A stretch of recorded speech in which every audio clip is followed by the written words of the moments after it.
प्रिय बच्चों, कल एक राजा के चरित्र के बारे में पढ़े। आज पाठ का नाम है न गंगदत्तः पुनरेति कूपम। इसका अर्थ हिंदी में लिखा गया है गंगदत्त फिर कुएं में नहीं आएगा या नहीं गया।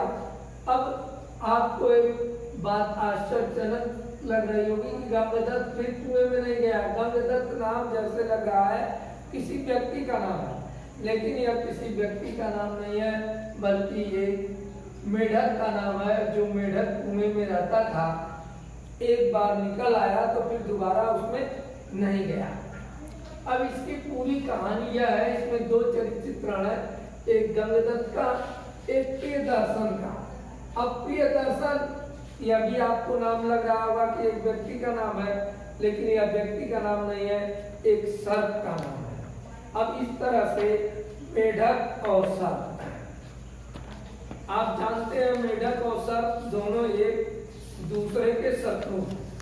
कोई जो कहानी हम पढ़ते हैं, कोई लेख पढ़ते हैं, कोई कविता पढ़ते हैं, किसी प्रकार की रचनाएं हम पढ़ते हैं तो उसका कोई न कोई संदेश होता है। अब इसका भी क्या संदेश है, इसको हम देखते हैं और बताएं, इसको समझने की कोशिश की जाए इसमें क्या संदेश हमको मिल रहा है।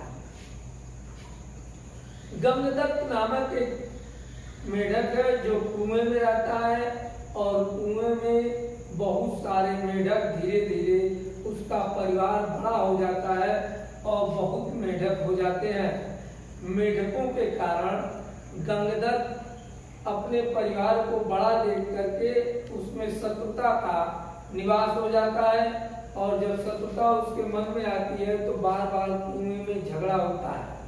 और कुएं में जब झगड़ा होता है तो उस कुएं से किसान लोग एक रहट पहले आती थी, जो बाल्टियां लगी होती थी, उन बाल्टियों से पानी निकाल करके सिंचाई करते थे। तो कभी कभी सिंचाई करते करते पानी अधिक सूख जाने के कारण मेढकों को परेशानी होती थी। इस प्रकार से गंगदत्त पहली बार, यहाँ पुनः शब्द का प्रयोग किया गया है, पुनरेत माने दोबारा। तो पहली बार उन बाल्टियों के सहारे अपने परिवार के झगड़ा को देख करके और विनाश करने के लिए बाहर निकल के आया। और जब बाहर निकल के आया तो उसने एक सर्प से मित्रता की, और उस सर्प का नाम था प्रियदर्शन।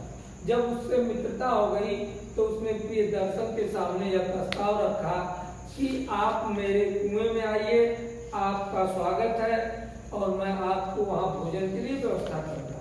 यह बात सुन करके सर्प बड़ा आश्चर्य हुआ कि ये हमारा शत्रु, हम इसके शत्रु, और यह पुनः मुझे बुला रहा है।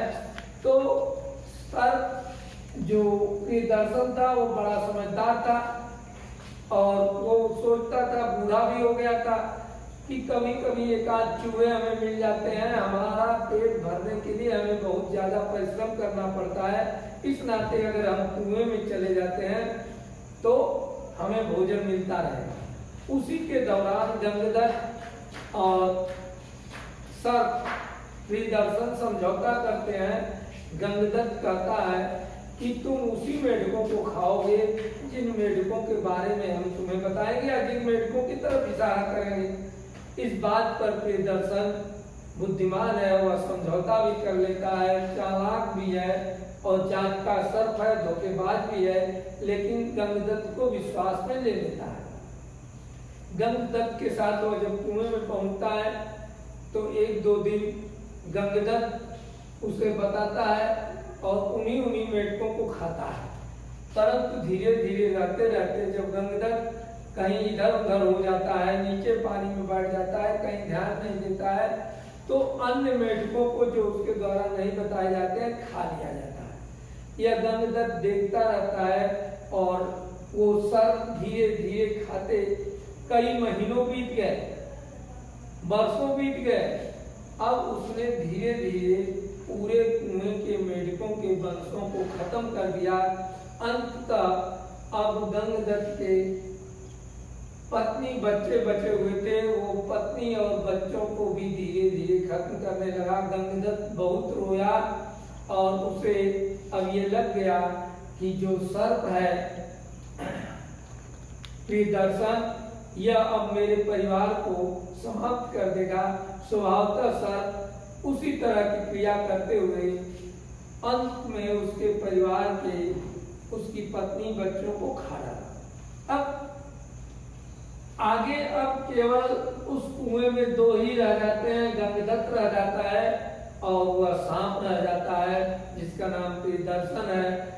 तो अब गंगदत्त को वो बोलता है भाई मुझे भूख लगी है और उसकी तरफ वह निशाना लगाता है, भोजन के लिए चुनता है, एक आध दिन बर्दाश्त करता है। तो गंगदत्त को लगता है कि अब मेरा भी जीवन समाप्त हो जाएगा। तो उसने कहा भाई देखो अभी एक दो दिन में किसान बाल्टी चलाएगा और मैं बाहर जाऊंगा और बाहर से जाकर के तालाब से तमाम मेढकों को, अनेक मेढकों को मैं लेकर के फिर इस कुएं में चला आऊंगा और तब आप भोजन करते रहिए, मैं आपके जीवन भर के भोजन को यही कराता रहूंगा। इस बात में मेढक के इस बात में प्रियदर्शन फंस जाता है और किसी प्रकार से वह बाल्टी के सहारे गंगदत्त पुनः बाहर आ जाता है। और जब बाहर आ जाता है तो वह मेढकों की न व्यवस्था कर पाता है, उसके कहने से मेढक जाने वाले हैं। वहीं किनारे बैठ करके उसके तट पर बैठ करके कूप में देखता है तो वहां से नाग प्रियदर्शन वह नाग उसे बुलाता है। तो वह कहता है कि न पुनरेति कूपम, फिर दोबारा मैं नहीं आऊंगा। अब यह इसकी पूरी कहानी है, यह इसकी पूरी थीम है। इसी आधार पर अब आपको चरित्र चित्रण लिखना होता है। अब चरित्र चित्रण में यहाँ परिचय लिख दिया गया है। कुएं में रहने वाला मेढकों का राजा था, उसके चरित्र की निम्नलिखित विशेषताएं पाई जाती है। हमने बताया जो कहानी वही पूरी कहानी है। चूंकि सारांश आपके यहाँ आता नहीं है लेकिन फिर भी हमने कहानी आपको इसलिए बता दिया कि जब कहानी आपके समझ में आ जाएगी तो चरित्र चित्रण लिखना आसान हो जाएगा।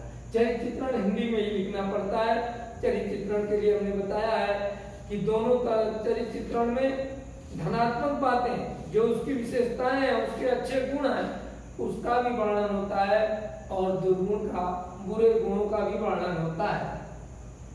तो अब जब वो राजा है और बहुत परिवार बड़ा हो जाने के कारण झगड़ा होता है तो वो विवेक से काम लेता है। क्या विवेकहीन है वो, अपने परिवार को झगड़ा न सलटाने के लिए अपने शत्रु प्रियदर्शन को मित्र बनाता है और मित्र बनाता है और मित्र बना करके कहता है इस तरह से तुम्हें भोजन की व्यवस्था करूंगा और इस तरह से पूरा परिवार मेढकों का उस कुएं का समाप्त करवा देता है।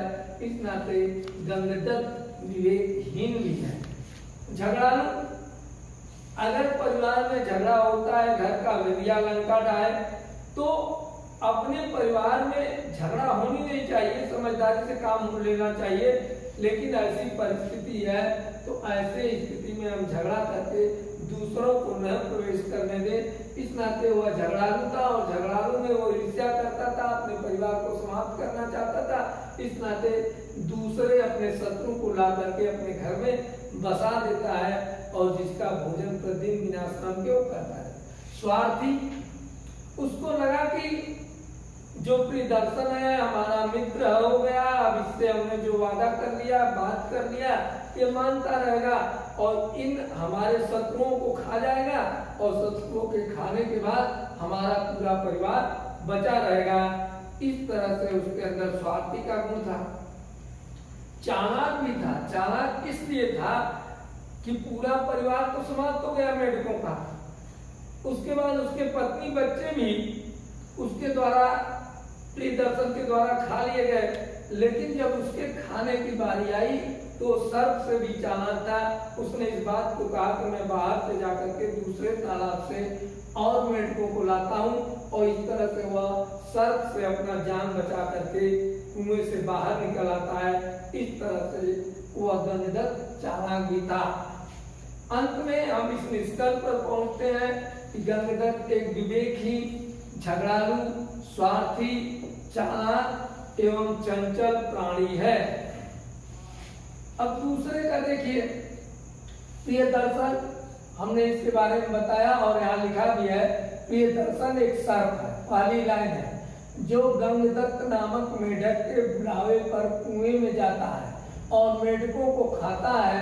प्रियदर्शन के चरित्र की निम्नलिखित विशेषताएं हैं।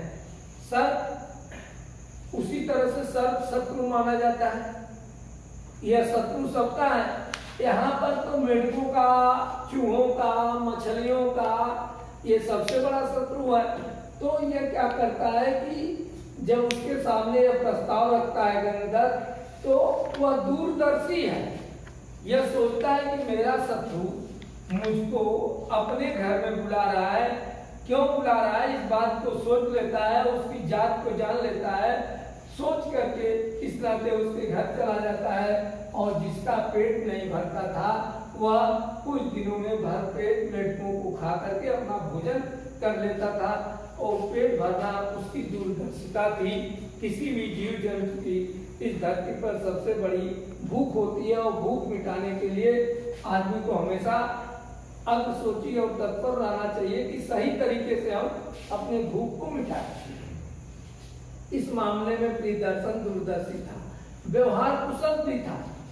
व्यवहार कुशल इसलिए कहा जाता है कि गंगदत्त उसके सामने जब गया, उपस्थित हुआ और उसने यह प्रस्ताव रखा कि तुमसे हम मित्रता करना चाहते हैं, तुम हमारे साथ कुएं में चलो, तुम्हें भोजन की व्यवस्था करेंगे। उस समय वह चाहता तो गंगदत्त को खा जाता और गंगदत्त तो वहीं समाप्त हो जाता, लेकिन उसकी बात सुन करके उसके साथ उसने अच्छा व्यवहार किया। व्यवहार करके कुएं में आया और कुएं के अंतिम समय तक गंगदत्त को बचाए रखा। उसे अंत में खाने की कुशल प्रयोग करता है। इस नाते प्रियदर्शन व्यवहार कुशल भी है, चालाक व कपटी भी है। चालाक इस मामले में है कि जब बाहर समझौता हो जाता है कि गंगदत्त के बताने पर ही वह सर्पों का भोजन करेगा, लेकिन गंगदत्त के इधर उधर कुएं में हो जाने के बाद वह और मेढकों का भोजन करता है। और कपटी इसलिए है कि जब उसने यह समझौता किया था कि मेरे कहने पर ही तुम उनको भोजन करोगे, लेकिन अंत में उसके बच्चे और पत्नी को भी वह छल और कपट के द्वारा खा जाता है। कृतज्ञ एवं नीच, यहाँ जो हमने शब्द किया है कृतज्ञ माने होता है किए गए उपकारों को भूल जाने वाला। भाई गंगदत्त ने उसे कुएं में लाया, उसके लिए भोजन की व्यवस्था किया, या काम निरंतर चलता रहा, लेकिन जब सर्प धीरे धीरे उस कुएं में रहने लगा तो गंगदत्त के द्वारा किए गए कार्य को, किए गए उपकार को, रोज का मिलने वाले भोजन को, बिना श्रम को भूल गया और नीचता करने लगा। उसने उसके परिवार को और पूरे सबको आक्रमण करके खा डाला। तो ये नीचता है। जो बात तय हुई थी उस बात को हम न मान करके कॉन्ट्रैक्ट को तोड़ देते हैं, तो ऐसी बात को हम नीचता की श्रेणी में रखते हैं, जो प्रियदर्शन में पाया जाता है। झूठा है। उसने कहा था भाई तुम्हारे परिवार को, तुमको मैं नहीं खाऊंगा, यह झूठा वादा ऊपर किया और अंत के समय में उसके परिवार को भी खा डाला और उस पर खाने के लिए कोशिश कर रहा था। वह किसी तरह से चालाक था, इससे अपना जान बचाया। अपना अपकारी अपने आप, अपना अपकारी अपने आप का अर्थ हुआ अपना काम बिगाड़ने वाला। अगर वो उसे न खाता तो हो सकता वो बाहर चला आता उसकी सहायता से, मदद से, और फिर वो अपने दूसरे तरह के भोजन को प्राप्त करके अपना जीवन चला सकता था। तो कहीं भी अपना अपकारी अपने आप नहीं बनना चाहिए। अपना अपकारी का सबसे बड़ा अर्थ यह होता है कि जैसी करनी वैसी भरनी, जैसा आदमी करता है उसे मिलता है। इस प्रकार से यह चरित्र चित्रण दोनों का आपके सामने प्रस्तुत किया गया। अब प्रस्तुत में आप देखते होंगे आज तक जो भी नाटक थे उन नाटकों में व्यक्ति पात्र होता था, यहाँ जीव पात्र है, एक मेढक और एक सांप। यह कहने का अभिप्राय है कि सभी तरह के जीवों में, प्राणियों में, और विशेष करके ऐसे प्राणियों के भोजन और आहार में कि छल और बल दोनों का प्रयोग करते हैं। तो मनुष्य उसमें सबसे चालाक व्यक्ति है और मनुष्य भी इस तरह के जीव जंतुओं का काम स्वयं करके अपने आप को प्रभावित करता है। इससे हमें यह शिक्षा मिलती है कि कभी भी अपने शत्रु को किसी भी प्रकार का बढ़ावा नहीं देना चाहिए। अब आगे आपके ये प्रश्न लिखे गए हैं, प्रश्न का उत्तर है। हम आपको प्रश्न इस किताब से पढ़ देते हैं या किताब से आप पढ़ लेंगे, उत्तरों को हम बता देते हैं। गंगदत्त का आशिक कुत्र बसति स्म। गंगदत्त कौन था और कहाँ रहता था? तो गंगदत्त मंडूक राजा, मंडूक माने होता है मेढक, मेढकों का राजा था और कूपे बसति स्म, उस समय कुएं में रहता था। गंगदत्त किमर्थ प्रिय दर्शनम आहुतवान। गंग दर्शन प्रश्न पूछ रहा है, गंगदत्त किमर्थ माने किस लिए प्रिय दर्शन को आहुतवान में आमंत्रित किया या बुलाया? तो गंगदत्त उत्तर हो जाएगा दयाद अनुमेय क्षेत्रे प्रिय दर्शनम आहुतनम। गंगदत्त दाय अनुदानम अपने शत्रुओं को मिटाने के लिए या अपने परिवार के अधिक जिनसे शत्रुता थी उनके लिए प्रिय दर्शन को आहूत किया। तीसरा है मंडूक का भावे सर्पेण गंगदत्तम किमुक्तम। जब मंडूक राजा गंगदत्त नहीं वहां रहता था तो सर्पराज क्या कहता था? सर्पेण गंगदत्त किमुक्तम। उत्तर हो जाएगा कि मंडूके अभावे सर्पेण गंगदत्ता उक्तम निषेध अस्ते तिथवा रक्षम में किंचित भोजनम। मंडूक का भाव था कि सर्प गंगदत्त उक्तम माने ठीक, निषेधता वास्ते ऋतवा जिसको अपना शत्रु बना करके बताएगा उसी का किंचित भोजनम, वह भोजन करेगा। अब गंगदत्त पत्नी तम किम अकथयत। गंगदत्त की पत्नी ने किम अकथयत क्या कहा? तो उत्तर है गंगदत्त से पत्नी तम अकथयत। गंगदत्त की पत्नी तम माने उससे, अकथयत माने कहा। क्रीम क्रंदसी दुराक्रंदती स्वपक्ष क्षय कारक। किम क्रंदसी क्यों रो रहे हो, क्यों दुरा कर रहे हो? स्वपक्ष क्षय कारक, इस पक्ष का क्षय मिटाने का कारण तुम ही हो गंगदत्त, इसलिए क्यों रो रहे हो? और अंतिम प्रश्न है प्रिय दर्शना गंगदत्त प्रति किम संदेशम प्रेषितान। प्रिय दर्शन गंगदत्त के प्रति क्या संदेश प्रेषित किया, क्या संदेश दिया?